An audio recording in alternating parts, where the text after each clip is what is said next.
एक बात सुनिएगा, बहुत छोटी सी बताऊं। महाप्रभु जगन्नाथ जी साक्षात परमात्मा हैं, इसका प्रमाण क्या है? इसके अनेक प्रमाण बताए गए, लेकिन उसका एक बड़ा अद्भुत प्रमाण बताया गया है। क्या? कि वे जब जब रथ यात्रा के लिए, जब जब स्नान यात्रा के लिए, स्नान पूर्णिमा के लिए अपने श्री मंदिर ब्रह्म वेदी से निकल करके बाहर आएंगे, मंदिर से बाहर आते ही चाहे कैसा भी मौसम हो, एक बूंद तो आकाश से वर्षा की गिरेगी। ये प्रमाण है जगन्नाथ जी का कि वो परमात्मा है। अभी बाहुड़ा यात्रा हो रही थी, जब जगन्नाथ जी की रथ यात्रा, उल्टा रथ जब आता है, तो उस समय मैं दर्शन के लिए गया। जो महाराज जी मंच पर बैठे थे, ये भी थे हमारे अभी भैया, ये भी थे साथ में, हमारे देवी भैया भी थे, और भी सब लोग थे साथ में। एक तो हम यहाँ आकर के यहीं के पंडा पुजारियों जैसी पोशाक पहन लेते हैं, तो सबको लगता है यहीं के पुजारी जी हैं ये। इतने पुजारी हैं यहाँ पे कि पता ही नहीं चलती बाहर का कौन भीतर का कौन। तो हम थोड़े भीतर चले गए। भीतर जा करके, इतने भीतर तो नहीं जा पाए, लेकिन वहाँ सब मठों के सब संत जन खड़े थे, सबके सामने वो दृश्य मैं कैसे बताऊं उसको, तो कोई मैं फिल्म बनवा करके भी नहीं बता पाऊंगा कि वो अनुभव कैसा था। तो गुंडीचा में हम भीतर चले गए, तो वहां सब संतों ने अपने पास खड़ा कर लिया, बोले यहीं खड़े हो जाओ, यहीं से सामने से जगन्नाथ जी निकलेंगे। मैंने कहा ठीक है। तो सबसे पहले श्री बलभद्र जी आए। बलभद्र जी आए तो मेरे सिर में ऐसा लगा कि जैसे मानो किसी ने बर्फ रख दी हो, इतने रोंगटे खड़े हुए, इतने बिल्कुल सामने से बलभद्र जी निकल के गए। उसके बाद फिर सुभद्रा जी आए। सुभद्रा जी को देख करके भी रोम रोम पुलकित हो गया, बिल्कुल सामने से ही जा रहे हैं। आहा, मधुर दर्शन हो रहे थे। प्रतीक्षा हो रही थी कि जगन्नाथ जी आएंगे बस। फिर उसके बाद सुदर्शन जी आए, सुदर्शन जी गए। सुदर्शन जी जाते हैं, फिर तीनों रथों का परिक्रमा करके फिर विराजते हैं, पूरा सुरक्षा करके। सबसे पहले शायद सुदर्शन जी जाते हैं, तीनों रथों की परिक्रमा करके बैठते हैं ताकि रक्षा हो जाए, सब चारों तरफ घूम जाते हैं। अब तीसरे आने वाले हैं श्री जगन्नाथ जी। आहा, आंख की पलकें भी यूं गिरती हैं तो यूं मन करे कि यहाँ कोई टेप वेप लगा लें, ये गिरे नहीं। वो जैसे ही बाहर निकलें तो वो दर्शन हो। मतलब ये कैमरा भी दूर है, ये जो पत्तियां हैं इतनी दूर ही खड़े हैं द्वार से, और ऐसे जगन्नाथ जी निकलने वाले।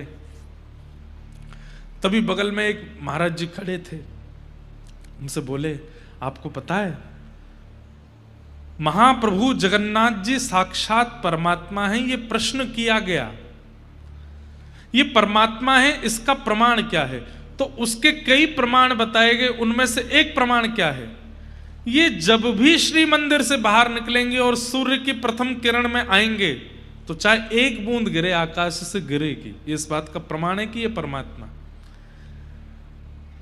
मैंने कहा महाराज जी वो घंटे बज रहे थे जोर जोर से, बस अब तो हल्ला शुरू हो गया, महाप्रभु जी आने वाले हैं। आकाश में मैं देखूं दूर दूर तक कोई बादल नहीं। मुझे तो घबराहट सी आने लगी। मैंने कि लाला ने लाज बचाइयो अपनी, बादल तो दूर दूर तक दिखना रहे, बरसे को कहां थे। हमारे होली में एक रसिया गाया जाता है, ब्रज की तो है लाज मुकुटवारे, ब्रज की तो है। सब नंदगाम के सखा लाला को बरसानो भेज रहे हैं होरी खेलवे के काजे, तो ठाकुर जी का मुकुट पूजन करते हैं, और मुकुट पूजन करके कहें लाला नाक बचाए के आइयो हमारी, पतो चरी कहीं बरसानी की सबरी गोपीन ते मार खाया आयो, ने हमारो मुकुट ने ध्वजा ऊपर करके आइयो। तो सब ठाकुर जी का तिलक करते हैं, कोई ठाकुर जी के यहाँ पे राखी बांधे, कोई ठाकुर जी को कुछ पहनावे आदि।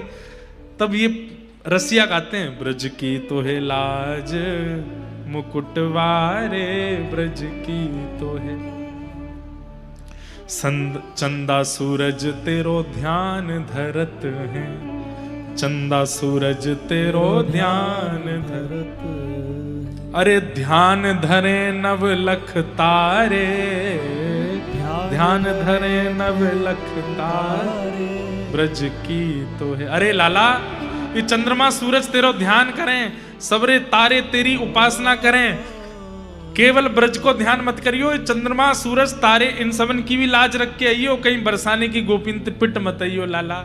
ऐसा कहते हैं। तो उस दिन मैं भी यही रसिया गा रहा था।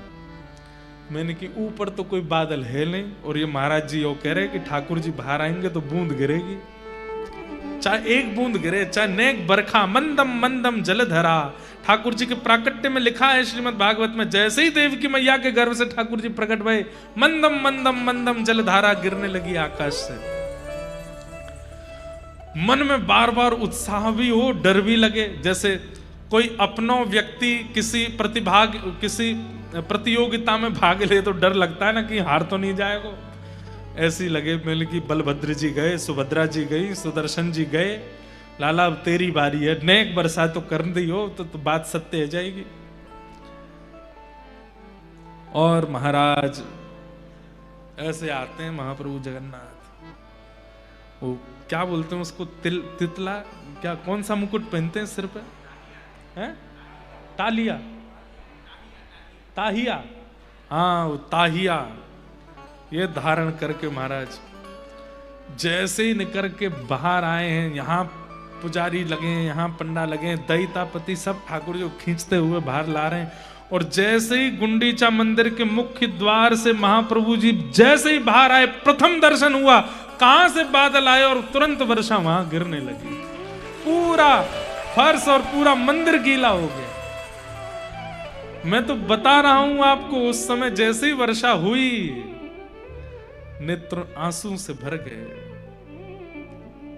और जैसे मानो महाप्रभु जी कह रहे हो, बोले ब्रज की मैंने लाज रख ली लाला, तो चिंता मत करे, आती वर्षा कराए के सिद्ध कर दियो कि मैं ही परमात्मा हूं, मैं ही श्री कृष्ण हूं, मैं ही परमेश्वर हूं। स्कंद पुराण में ठाकुर जी श्री जगन्नाथ जी साक्षात परमात्मा हैं। इसके कई प्रमाणों में एक प्रमाण है, वो जब जब मंदिर से निकलेंगे वर्षा होगी, मंदम मंदम जलधारा गिरेगी, और ये होती है।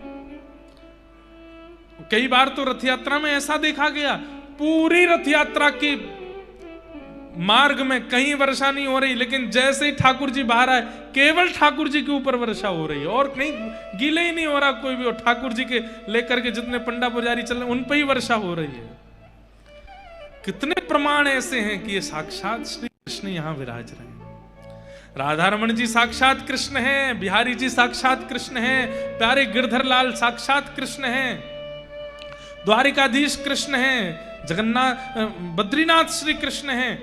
लेकिन सबका एक समय हो सकता है। कहीं श्री कृष्ण मंगलामयी होते होंगे, कहीं श्री कृष्ण राजभोग में होते होंगे, कहीं श्री कृष्ण शयन में होते होंगे, लेकिन 24 घंटा मंदिर के द्वार खुले हैं तो श्री कृष्ण जगन्नाथपुरी में विराजमान।